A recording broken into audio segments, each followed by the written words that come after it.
Live from New Delhi, you're watching DD India News Hour, India's voice to the world with me, Deepika, coming up in the next 1 hour. India's global outreach on Operation Sindoor continues. All party delegations engage with key leaders of multiple nations, highlighting India's battle against terror. In a bid to strengthen integrated operations of armed forces, Government of India notifies rules under Inter-Services Organizations Act. US halts student visa appointments, plans social media vetting of candidates, move part of Trump's wide-ranging efforts to enforce strict immigration agenda. Russia to announce next round of direct talks with Ukraine, says Foreign Minister Sergei Lavrov. Neutral status of Ukraine remains key demand.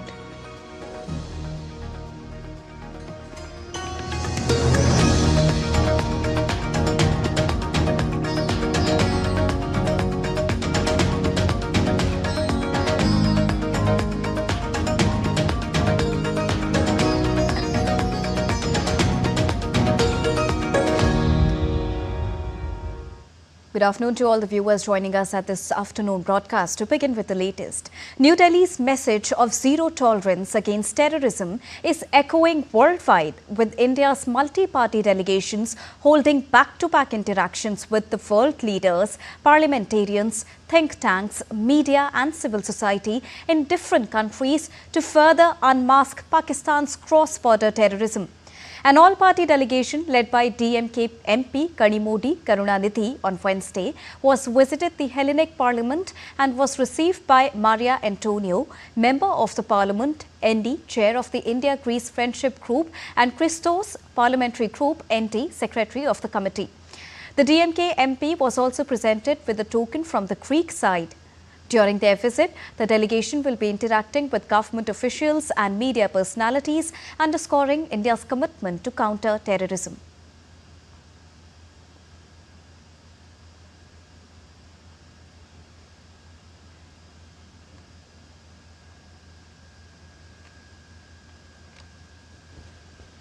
Slovenia. As you can see, you can read right here. Greece, Security Council 25-26, they are there. Slovenia is there. They are therefore very important today. But they are also important because they are members of the European Union. The European Union is one of the major stakeholders in the world in forming global opinion. So our meetings with these people are not only because they are currently members, and that is a very important point, because Pakistan is also a member of the Union. So to have the other non-permanent members and the permanent members understanding our position, reflecting it, ensures that Pakistan doesn't get the word in entity, and that they instead are kept on the back, and the world's focus remains on dispatching terror. And to get you more on this, I'm joined by DD India correspondent Dibyendu Mondal straight from Ground Zero. Good afternoon, Dibyendu from India. Tell us about the latest course of action currently unfolding. Well, Deepika, good afternoon from Athens, the historical city in Greece.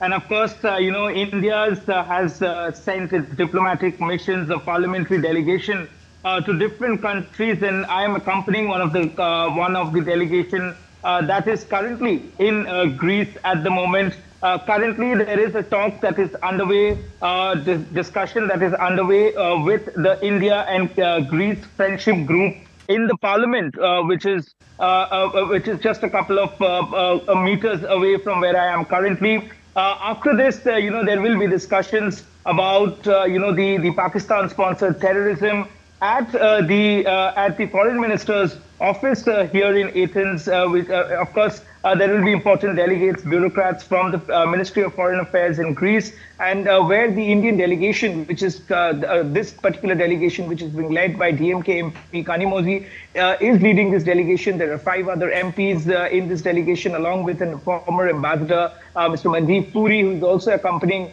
this delegation. So, of course, we were just listening to Kanimodi when she was talking about how Pakistan-sponsored terrorism has been bleeding India for the many decades, and how the Pakistani foreign minister had on record said that Pakistan had been doing the dirty work for the world. And of course, India is putting forward their stand, their voice, our voice to the world, saying that, Pakistan should be booked for harboring terrorists for a very long time, sheltering terrorists on their soil, and how India carried out precision strikes on the terror hubs, on the shelters that Pakistan was providing to terrorists and UN-designated terrorists, for that matter, on the soil of Pakistan, and had been raging proxy war in India for a very, very long time. So we are putting out the word against, of Pakistan, Pakistan's dirty work, of Pakistan's proxy terrorist, sending in terrorists and terrorism into India to cause unrest and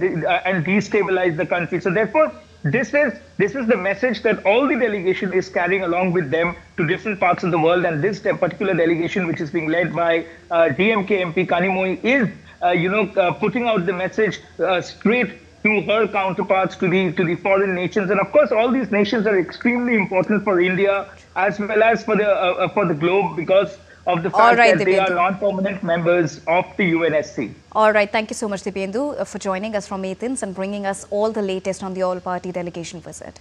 Well, the all-party delegation led by BJP MP Ravi Prasad reached Italy's Rome on the second leg of the multi-nation visit on Wednesday. In Rome, the delegation will be holding wide-ranging interactions with the members of the parliament, think tanks and the media. They will also meet a cross-section of vibrant Indian community in Italy. The delegation will convey India's firm and united message against cross-border terrorism in the context of Operation Sindoor. Meanwhile, as the all-party parliamentary delegation concluded a fruitful Paris visit, India's strong message in the fight against terrorism resonated with the French government, academia and the media. TD India correspondent Rohini Gosavi reports from Paris. Take a look. During 2 days stay in Paris, all-party delegation led by Shri Ravi Shankar Prasad held several important meetings to strengthen the partnership between India and France. The delegation is carrying a strong and united message from India that there will be no compromise on terrorism. The delegation met the Indian community, they met the French media, they met French think tanks, French parliamentarians at the National Assembly and the Senate, where they conveyed India's new normal approach, which has been articulated against terrorism, where they expressed the need to fight this common challenge of terrorism that the world is confronted with today. The delegation met with members of the French Senate and the India-France Friendship Group. They discussed about working together to fight terrorism. The discussions were friendly and positive. Both sides agreed on the importance of continuing dialogue between parliaments of India and France. The meeting helped build more trust and friendship, and both countries showed interest in taking the partnership forward through more talks and cooperation. We are fighting against terrorism in France also, and I think it's a very strong, exactly like the president of the delegation I said, it's like a cancer, and we have to fight against it. And I think we are stronger when we are together against this cancer. A special breakfast meeting was also held with members of the French media. The delegation had open and friendly conversations. They also presented strong evidence against Pakistan's false claims and repeated India's firm stand against terrorism. And they especially mentioned that Rafale are the best thing India has in our defense. Everybody stood in solidarity with India. They understand the pain of terrorism. They understand the concerns that we were raising. Our concerns with regards to bringing accountability to a rogue nation like Pakistan. And what was extremely encouraging was that France totally understands a point of view, a perspective, and has come out strongly in solidarity with us. The delegation also met with the Indian community in Paris, and diaspora welcomed the delegation with pride. The members of delegation clearly said that India does not tolerate terrorism and called for support from other countries to fight it together. With all meetings completed successfully, the delegation has left Paris to continue its European tour and hold further discussions and strengthen India's ties with other European countries. Rohini Gosavi in Paris for DD India. An all-party delegation led by India's Member of Parliament Shashi Tharoor visited Panama's National Assembly to share the country's views on fighting terrorism. In his address to the Assembly, Dr. Shashi Tharoor reiterated India's firm stance against terrorism and recalled key operations like the Uri and Palakot strikes, which marked a shift in India's response strategy. But what has changed in recent years is that the terrorists have also realized they will have uprisings. On that, let there be no doubt. When, for the first time, India reached the line of control between India and Pakistan to conduct a surgical strike on a terror base, a launch pad, the Uri strike in September 2015, that was already something we had not done before. Even during the Kargil War, we had not crossed the line of control. In Uri we did. Then came the attack in Pulwama in January 2019. This time we crossed not only the line of control, we crossed the international border and we struck the terrorist headquarters in Balak. This time we have gone beyond both. We have not only gone beyond the line of control and the international border, we have struck at the Punjabi upland of Pakistan by hitting terror bases, training centers, terror headquarters in 9 places. The delegation will also hold engagements with the local leaders, journalists and members of the Indian community to strengthen ties between India and Panama and reaffirm India's firm stance against cross-border terrorism. Another multi-party delegation led by MP Dushyant Jayapanda is in Saudi Arabia on the third leg of their four-nation visit. The delegation was received by Major General Abdul Rahman Al-Harbi, Chairman of Saudi Indian Friendship Committee in Riyadh. The delegation delivers India's unwavering stance to Saudi leaders, fostering growing partnership and cooperation. Both the nations stand strong against terrorism. Moving on, the Indian government has officially notified the rules under Inter-Services Organizations Command, Control and Discipline Act 2023 through a Gazette notification that has already come into effect on the 27th of May this year. With the notification of these rules, the Act is now fully operational. This aims to bolster effective command, control and efficient functioning of ISOs, thereby strengthening jointness among the armed forces.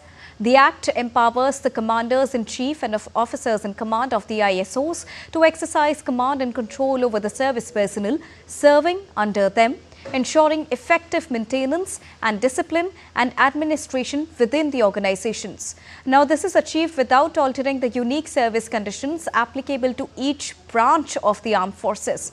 This will empower the heads of the ISOs, enable the expeditious disposal of disciplinary cases and help avoid the duplication of proceedings as well. And to understand more on this, I am joined by Lieutenant General Rajiv Chopra, who's the defense expert. Good afternoon, sir. Thank you so much for joining us at this broadcast. First of all, we would like to understand about the significance of this much-awaited move and how will this bolster effective command, control and efficient functioning? Firstly, I need to congratulate the Government of India for taking such a significant step towards jointness. You're well aware that jointness has been going on for the last 25 years, but it's not very effective because for want of the Act and the rules. As you are aware that the Act came in 10th May 2024, but the rules were not there because the rules are very important for the implementation of the Act. How do we go together? Therefore, there is a significant step towards a total integrated defense forces, towards jointness, operation efficiency. Because what happens is, each services, that is Army, Navy and the Air Force, had different sets of rules, different protocols for different ways of handling things. And whenever there is a joint command, like we have the Andaman and Nicobar Command, Defence Space Command, and the Defence Cyber Agency, there are 3 of them, and now we are looking towards theaterization. But if we don't have the common rules, the implementation of the discipline, the administration, the command and control will be different, and it requires a multi approach. By this coming to effect, the CNC and the officers in charge of the joint services organization will be fully empowered to take any disciplinary action, legal action, administrative action. This will overall bring the efficiency and a unity of purpose towards the implementation of the dream of theaterization. As you're aware that our adversary, China, has fully gone for theaterization. With this, it is a fundamental step towards integration and also theaterization of the Indian Armed Forces. It needs a complement, and you are aware for the present CDS is the second CDS, and this CDS came into being from 1st January 2020. And now with the necessity has been felt, you saw because the CDS was there, in Sindoor, there was a lot of synergy between the three services, whether it be the Army, the Navy, the Air Force, because they were under one person, the CDS who was coordinating. Now with this coming, now a lot of grey areas of discipline, the administration, the command and control will be trashed out, and there will be a unity of purpose, and everybody will work and sing, will be in mutual support, and the best will be given to the organization, thereby increasing of efficiency. And this also comes at a very crucial time when Operation Sindoor is still underway, which you just mentioned. At this juncture, how will this help the military services and make the operations easier for them going ahead if once again we witness a situation like before? See what is happening in the last few years, the government is trying to implement this joint services, jointness, and it is there, the framework is established. There were minor hiccups or minor differences between the three services on the rules portion of it. Now with the rules coming, it's fully implemented. Now there will be a lot of synergy and unity of purpose. If a particular command like Andaman Nicobar Command, if it has a naval head, but the other forces are Army and the Air Force, but they have different rules of engagement, especially the discipline and the administrative. Now with the joint rules coming, which are common to everybody, whether he's wearing the OG uniform, whether he's wearing the blue uniform, or whether he's wearing the white, that is the Army, Navy, Air Force, they will come under one rule, which is common to that theatre. But at the same breath, I want to bring out that the uniqueness of the three services is being maintained in this rule. And let me tell you, you saw the synergy that was without the rules, because these rules are in vogue, but there was no written authority to it. Now authority and responsibility is coming together, and there will be a lot of obedience and a lot of implied in a lot of operations. So let me assure you, Indian Armed Forces as it is integrated, but with this coming, the integration will reach, will get a big boost, and you have seen the performance of the Indian Armed Forces. There was a lot of synergy between the integrated air defense system, whether it be the missile system. Everything was coordinated very well because the CDS was there. But there were certain hiccups because of the rules. There was a duplication of effort. Because firstly, it used to go to a particular head, then it used to go for the services head for administrative action or for disciplinary action. Now, those duplication of effort, and then nobody will be held in the limbo. Everybody knows who's the boss. In the Army, everybody, the chain of command should be very, very clear. Indeed. And yesterday we saw the centre approve the execution of 5th generation AMCA, and today this huge push for the unification of operational services. How is this a boost in making India self-reliant, especially in the defence sector, sir? See what is happening, self-reliant.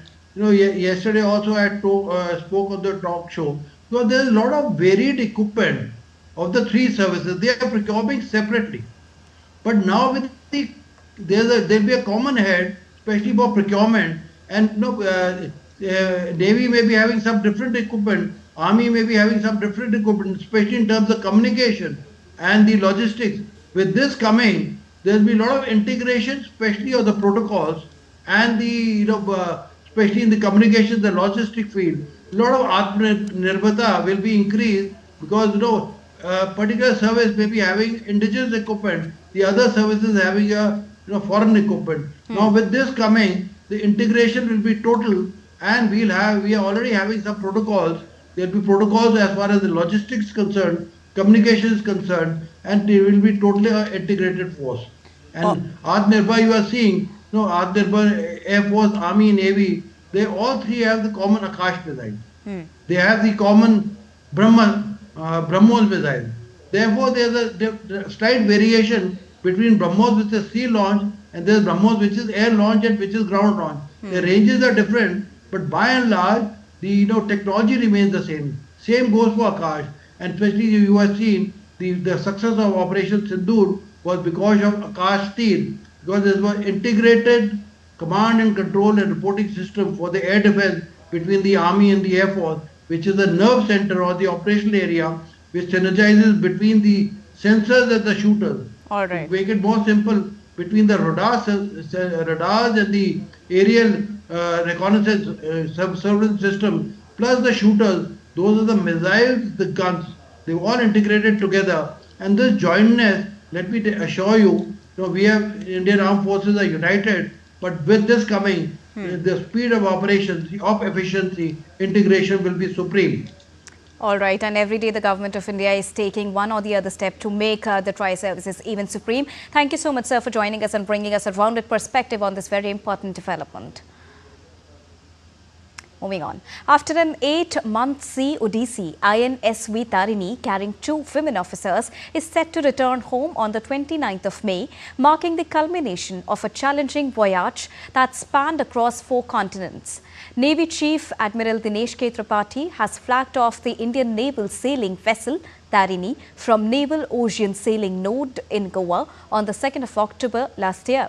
The flagging ceremony of Tarini will be presided over by Defence Minister Rajnath Singh at Mormugao Port in Goa, formally marking the culmination of the global circumnavigation.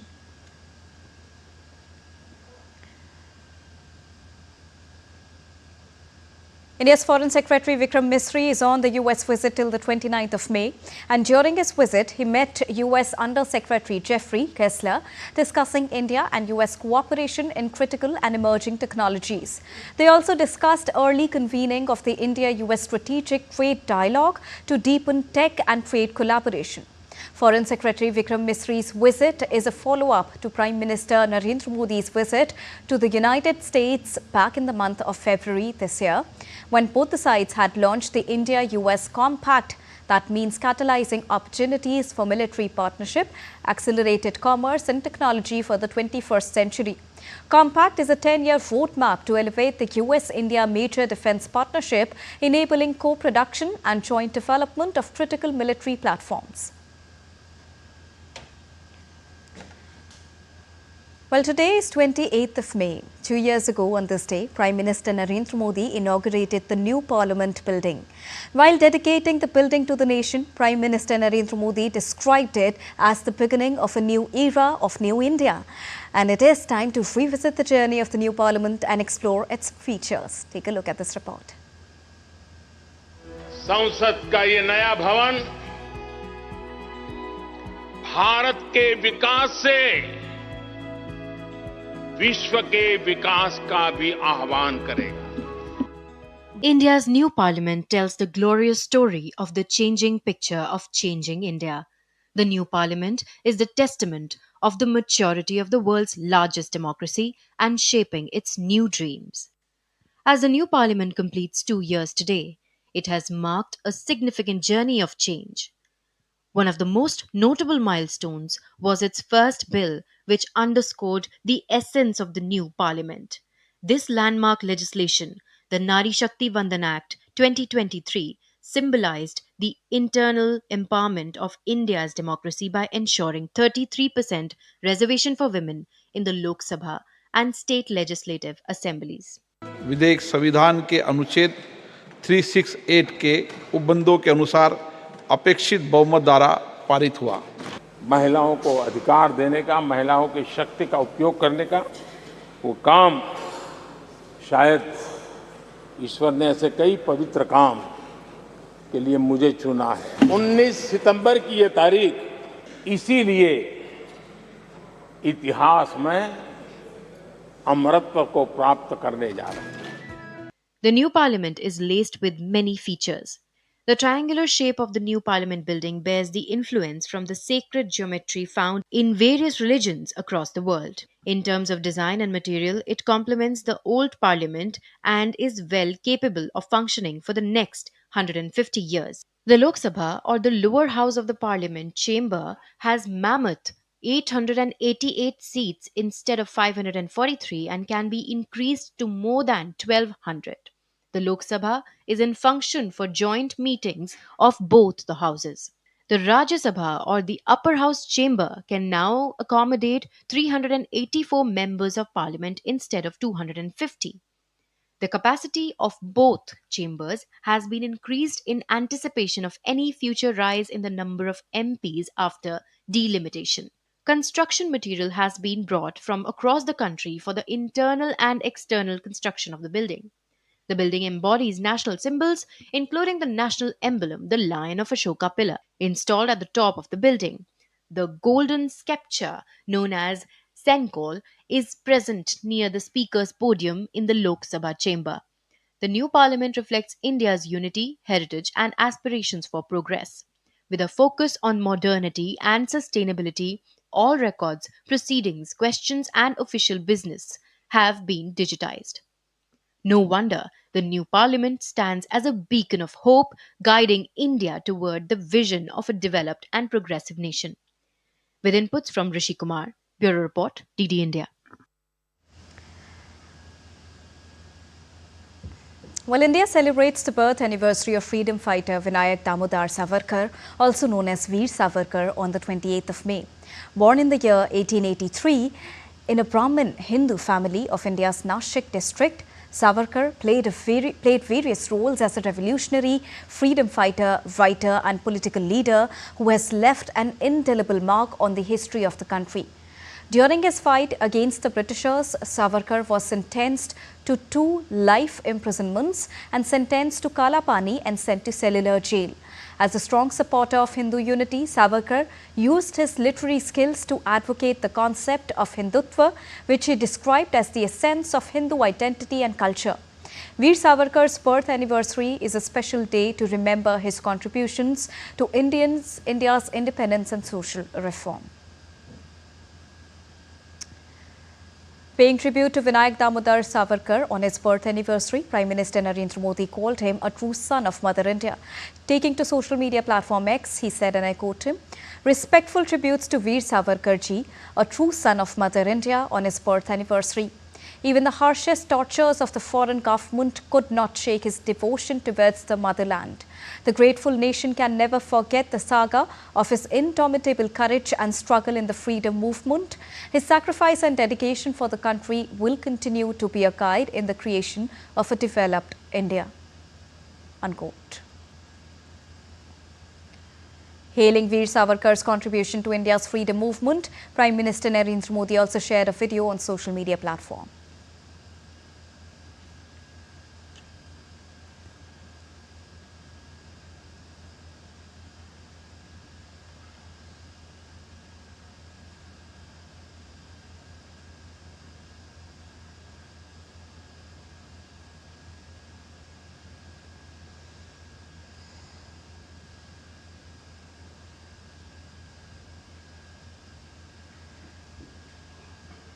Time to take a short break, but still to come on the other side.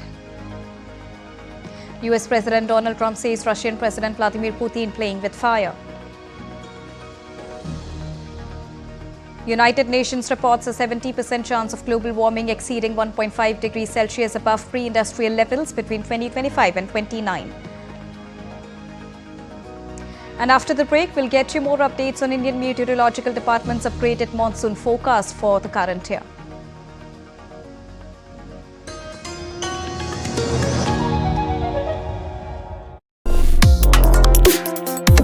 Complex issues, hidden agendas, twists and turns, strategic games. We think all dots are linked. We just need to connect them. Join me every week as I connect the dots to unravel hidden designs in statecraft, mysteries, and decode issues that matter to you. Watch Connecting the Dots with me at these times on DD India.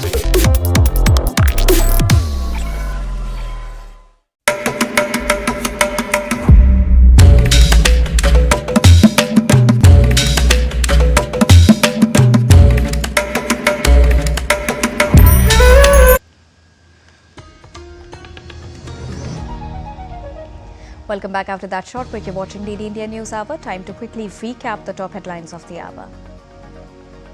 India's global outreach on Operation Sindoor continues. All party delegations engage with key leaders of multiple nations, highlighting India's battle against terror.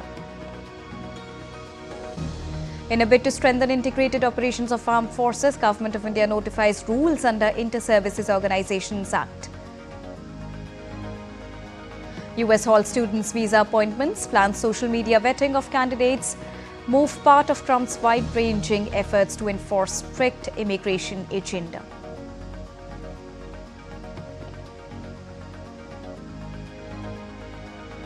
Russia to announce next round of direct talks with Ukraine, says Foreign Minister Sergei Lavrov. Neutral status of Ukraine remains key demand. Well, US President Donald Trump said on Tuesday that Russian President Vladimir Putin was playing with fire. Trump's latest comments follow some of the biggest drone and missile attacks on Ukraine since the conflict began in early 2022. In a post on Truth Social, Trump said what Vladimir Putin does not realize is that if it weren't for him, lots of really bad things would have already happened to Russia.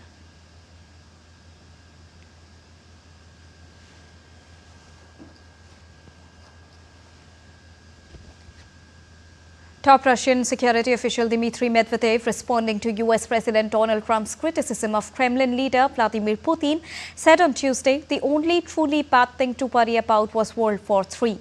Medvedev responded on the social media platform and said, I quote him, regarding Trump's words about Putin playing with fire and really bad things happening to Russia, I only know of one really bad thing, World War III. I hope Trump understands this, unquote. Now, in the latest on Russia-Ukraine conflict, Russia will soon announce the next round of direct talks between the two nations. Russian Foreign Minister Sergei Lavrov on Wednesday asserted that the neutral status of Ukraine remains one of Russia's key demands in the peace negotiations. In another news from Ukraine, President Volodymyr Zelensky will visit Berlin on Wednesday. German Chancellor Friedrich Merz will receive Zelensky with military honors at the Federal Chancellery. The Ukrainian leader is expected to hold talks with Chancellor Merz. The meeting will be a part of a diplomatic drive to end the war in Ukraine.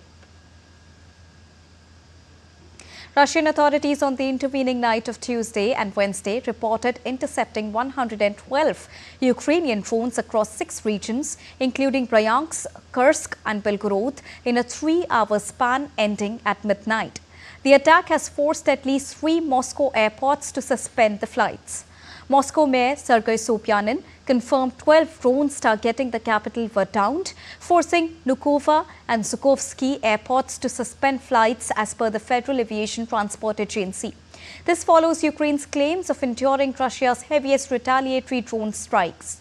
Russia's defense ministry labeled the Ukrainian strikes as a provocation, retaliating with drones and missiles attack on civilian sites. Such intense Ukrainian drone assaults in Moscow, far from the border, are rare but increasing. A mourning ceremony took place to remember 26-year-old Kasara Milim. The Israeli embassy staffer was gunned down outside the capital Jewish Museum last week. Her colleagues shared Sarah's commitment to building bridges between Arabs and Jews and hopeful to ending bloodshed in the West Asia. Sarah transformed her deep concern about the rise of anti-Semitism and anti-Zionism into courageous action.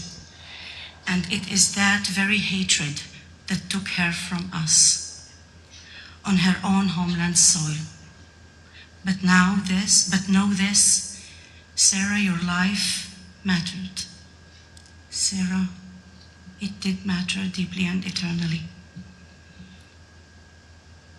Last week, a suspect, Elias Rodriguez, is accused of opening fire on the diplomats. The murder is widely condemned as an act of anti-Semitism.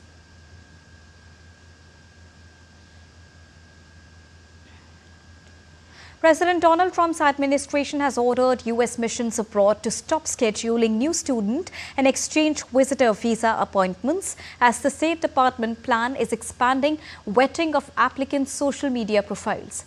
Secretary of State Marco Rubio said updated guidance on vetting would be issued after a review is completed. However, already scheduled appointments can proceed. This move is part of the administration's broader efforts to tighten immigration policies, including ramping up deportations and targeting student visas. The expanded social media vetting will change how consular sections operate, with a focus on the resources needed for each of the case. The administration also links student visa holders' support for Palestinians or criticism of Israel to potential deportation, accusing them of threatening US foreign policy.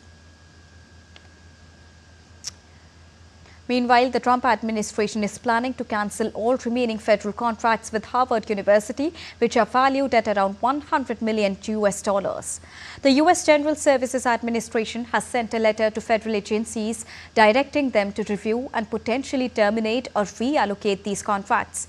This move follows the administration's broader push against Harvard, including cancelling nearly $3 billion in federal research grants and attempting to revoke the university's ability to enroll international students.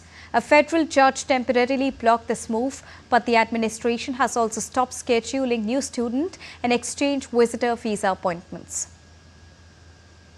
Several hundred protesters, including Harvard University students and professors, demonstrated in support of foreign students at the Harvard campus on Tuesday, while also protesting Trump administration efforts to cut off the funding to the university.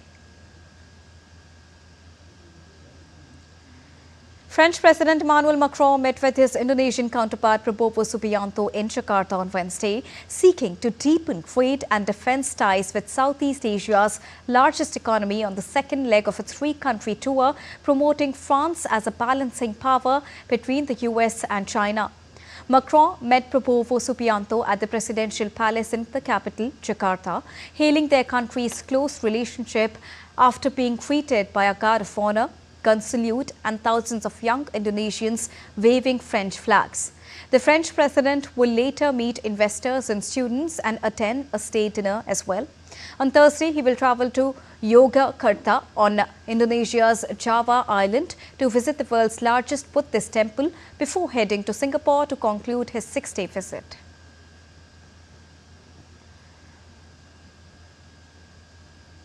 The United Nations World Meteorological Organization on Wednesday reported a 70% chance that global warming will exceed 1.5 degrees Celsius above the pre-industrial levels between 2025 and 2029, following record heat in 2023 and 2024. The WMO's annual climate report, compiled by the UK's Met Office, projects annual temperatures to rise between 1.2 degrees Celsius and 1.9 degrees Celsius during this period, with an 80% likelihood of a new record warmest year. The report also notes a 1% chance of exceeding 2 degrees Celsius in 1 year. WMO's co-pilot highlighted worsening impacts on economies and ecosystems, while experts like Friedrich Otto criticized continued reliance on fossil fuels and global climate crisis. On the other hand, in India, the Meteorological Department has upgraded its monsoon forecast for the current year, predicting 106% of the long-period average rainfall, slightly higher than the 105% forecast in April. This increase is expected to benefit the country's agriculture sector. Regionally, from June to September 2025, the rainfall is most likely to be above normal over central India and the South Peninsular region, while northwest India is expected to experience normal rainfall levels. In contrast, northeast India is likely to receive below normal rainfall.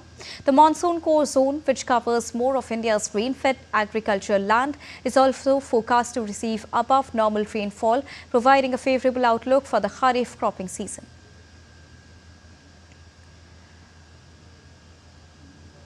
The Indian Meteorological Department has predicted heavy to very heavy rainfall to continue over Kerala, Karnataka, coastal Maharashtra and Goa till the 2nd of June.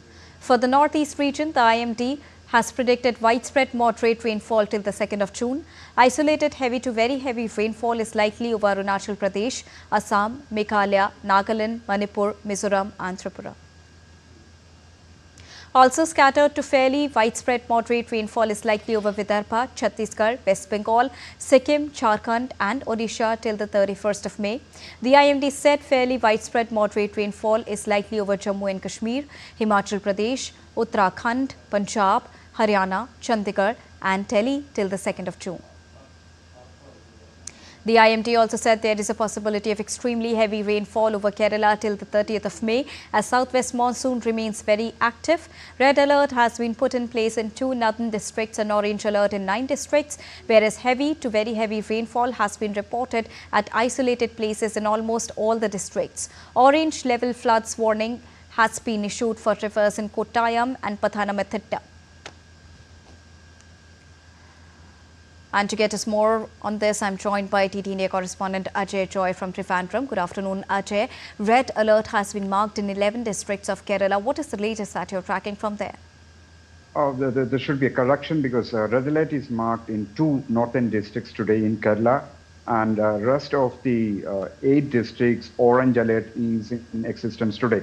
But weather seems to be have given a comfortable break today because so far no incidents have been reported even from the northern Kerala regarding extreme rainfall. But as we understand it, tomorrow the weather alerts have been updated, and because of a very severe low pressure region in the northwest Bay of Bengal, there will be extreme rainfall likely to happen tomorrow. So for tomorrow's forecast, it's 4 districts under red alert in Kerala tomorrow, and rest of the districts under orange alert. And this is continued to persist at least till 30th. That's what the IMD, at least till 1st of June. That's what IMD department has updated just now. As far as Kerala is concerned, the monsoon had its advent quite early, 8 days before the usual date of June 1st week. And it has battered especially the northern part of Kerala right now. And 38 relief camps were opened till now, and most of these are located in the landslide-prone area, the district of Wayanad. And in all the 38 camps together, over 300 families have been relocated from their vulnerable areas. And as you had already mentioned, flood alert warning, it has been given for 2 districts, especially Kottayam and Pathanamthitta, where orange level warning is given, considering the situation of water level in the rivers of Meenachil and Achenkovil and other river in Pathanamthitta.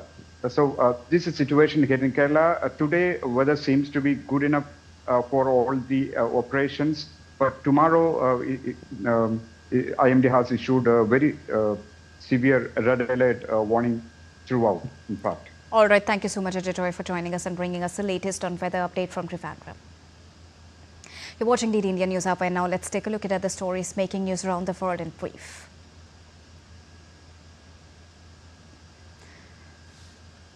Satellite imagery provided by Maxar Technologies revealed 2 H-6 bombers on a runway at Woody Island, part of the Parasil archipelago in the South China Sea. China has established military infrastructure on several small, uninhabited islands in the South China Sea. This has triggered a wave of activity as other regional nations seek to secure their presence in this strategically important and resource-rich area. King Charles and Queen Camilla of Britain paid a visit to Ottawa on Tuesday, extending their support to Canada. This visit marks a historical event, with King Charles being the first British monarch in nearly 7 decades to preside over the opening of the Canadian Parliament. Both King Charles and Queen Camilla laid wreaths at the tomb of the unknown soldier. Each year on the 28th of May, Turkmenistan celebrates Turkmen Carpet Day, a significant national holiday honoring the Turkmen carpet. The main event of this day is the carpet exhibition, which takes place in the National Museum of the Carpet. As part of the holiday, carpet masters are also presented with high state awards. High-ranking officials are present at the event, including the chairman of Turkmenistan, heads of ministries and the foreign diplomats. Time to take a short break, but still to come on the other sides. Up next, we'll get you the latest market updates from across the globe. In cricket, Royal Challengers Bengaluru advances to qualifier 1 as they are all now set to face Punjab King. And in chess, Arjun Erigaisi defeat T. Kukesh at the ongoing Norway Chess 2025 tournament.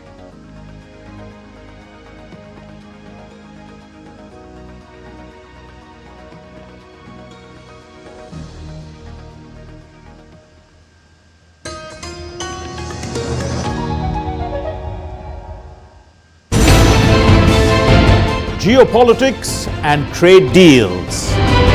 Economic challenges amid development. Hard work and the path to prosperity. It's the economy always. Between walkers, money is what money does and says. Supply creates its own demand. Between the bulls pulls and bears tears. When supply chains globalization and India rises to the podium. We'll get you centered with the economic brief at 8 p.m. every Thursday on DD India.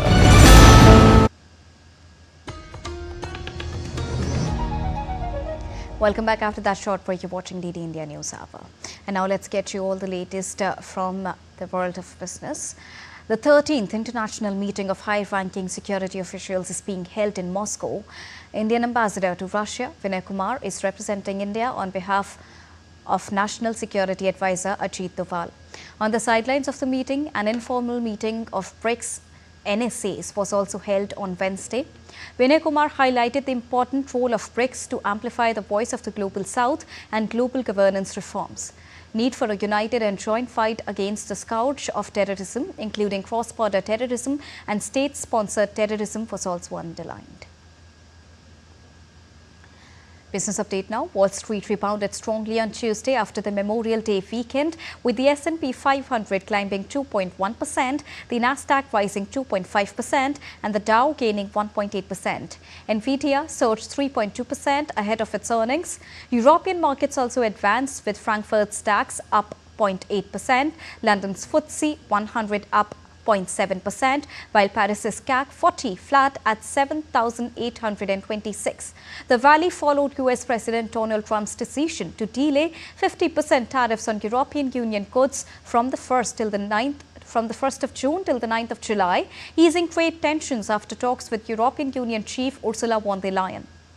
European stock futures displayed a mixed performance, reflecting cautious investor sentiment. Futures tied to the German DAX index fell 0.2%, aligning with earlier web data from investing.com, showing volatility in German markets. The divergence highlights varied responses to global trade tensions and US consumer confidence data influencing the markets. Well, Germany's economy will shrink for the third year in a row, according to the latest forecast from country's Chamber of Industry and Commerce.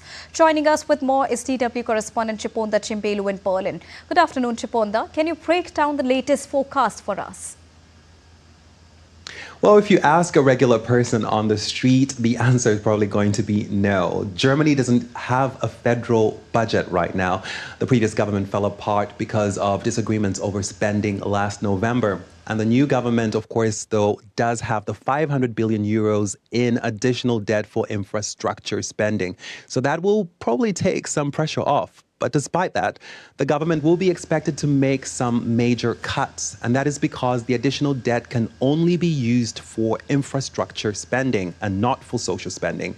And the need to spend more in that area is increasing, mostly because of Germany's aging population. The country will need to spend more on health and care.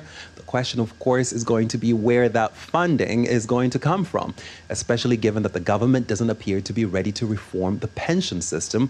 And that is, of course, mostly because senior citizens account for a huge chunk of voters. So there is a lot to do, but little will to fix some of the country's ongoing challenges.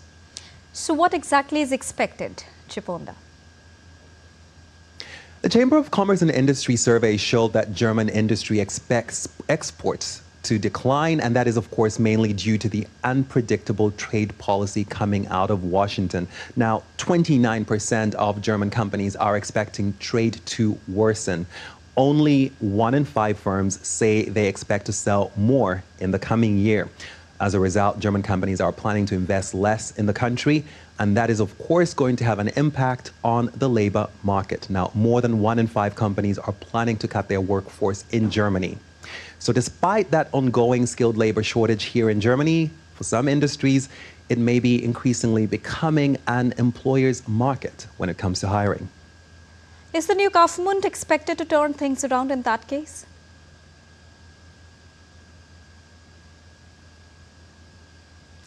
Thanks for having me. Well, the German economy will shrink 0.3%, and that is, of course, according to the country's Chamber of Industry and Commerce. Now, that forecast is based on a survey of 23,000 companies from various sectors.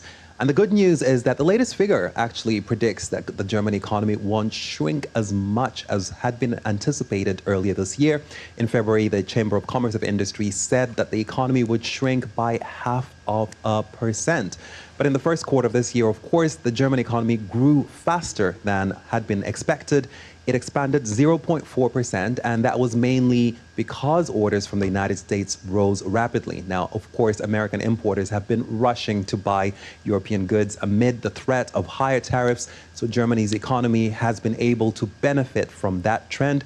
But of course, it is not a trend that we can expect to hold for the rest of the year. All right, thank you so much, Iponda Chimbelu, for joining us from Berlin and giving us more inputs on this. You're watching Daily India News Hour, and now it's time to get you all the latest action from the world of sports. To begin with cricket first. Stand-in captain Jitesh Sharma led Royal Challengers Bengaluru to a commanding 6-wicket victory over Lucknow Super Giants in the last league fixture of IPL on Tuesday. Rishabh Pant's unbeaten 118 along with Mitchell Marsh's heroics helped Lucknow Super Giants set up a mammoth target of 228. However, the night belonged to Jitesh and Royal Challengers Bengaluru. Virat Kohli set the tone for the chase with a 30-ball 54, while Phil Salt made a quick-fire 30. The second half of the chase was led by Jitesh. He finished on 85 not out to take RCB home with the 8 balls to spare. With this victory, Royal Challengers Bengaluru have advanced to Qualifier 1 on Thursday, where they will next face Punjab Kings. The winner of Qualifier 1 will move to the finals. Indian Deaf cricket team defeated Trinidad and Tobago by 211 runs to take a 1-0 lead in a 3-match T20 series. Batting first, the Indian team posted a massive total of 250 runs for the loss of 5 wickets in the allotted 20 overs. Skipper Virendra Singh scored an unbeaten 109, while Krishna scored a solid 50. In response, the Trinidad and Tobago team was bowled out for just 39 runs in front of a fierce Indian bowling attack. Indian captain Virendra Singh was also declared as player of the match. In chess, world champion D. Gukesh's disappointing season continued on Tuesday, with the teenager losing his second successive match in Norway chess tournament. D. Gukesh lost to his fellow countryman Arjun Erigaisi, failing to open his account after 2 rounds of the prestigious tournament. Well, this is the second time this year that D. Gukesh has lost to Erigaisi in a major tournament. Meanwhile, Nakamura defeated Magnus Carlsen in Armageddon on the second day of the event. After 2 rounds of action-packed games, Arjun Erigaisi and Hikaru Nakamura are sharing the lead with 4.5 points each. In boxing, 5 Indian boxers are all set to compete in the quarter-final round of the Thailand Open International Boxing Tournament on Wednesday. In the men's draw, Jugnu will face Kazakhstan's Beksat Tangatar, while Deepak is all set to take on South Korea's Kim Yong-tae. In women's category, Priya is all set to clash with South Korea's Park Ah-yeon. Tamanna will face Liu Shou-shan, and Anjali will square off with Japan's Naoka Kasahara. India has fielded a 19-member strong Indian contingent in the prestigious boxing event that has attracted talented boxers from around the world. Moving on to soccer now, Chelsea is all set to face Real Betis in the UEFA Conference League final on Thursday. Chelsea have already clinched a Champions League spot for next season. Having already won Champions League, Europa League and European Cup, Chelsea has a chance to become the first team to bag all four major UEFA club knockout honours. Chelsea manager Enzo has said that winning the Conference League will prove that his side belongs at the top position. No, yeah, I said a few times during the season that for me was already a good season for different reasons, and can become a very good season if we finish top 4, top 5, and if we are able to win the final tomorrow. The first target is there. We achieved that last Sunday, and hopefully we can achieve tomorrow the second one. In tennis, within the first 6 weeks of its display, the World Expo in Japan has opened to a warm reception, attracting 5 million visitors despite initial lukewarm expectations. With cutting-edge exhibits like a Mars meteoroid and a beating artificial heart grown from stem cells, the event is gaining popularity among the attendees. Since its inception on the 13th of April and its run until the mid of October, the event has sold 12.4 million tickets so far, nearing the 23 million ticket target. The number is likely to increase in the coming number of days as visitors, fueled by global curiosity, walk through the spectacular World Expo, including reflections on the historic 1970 edition.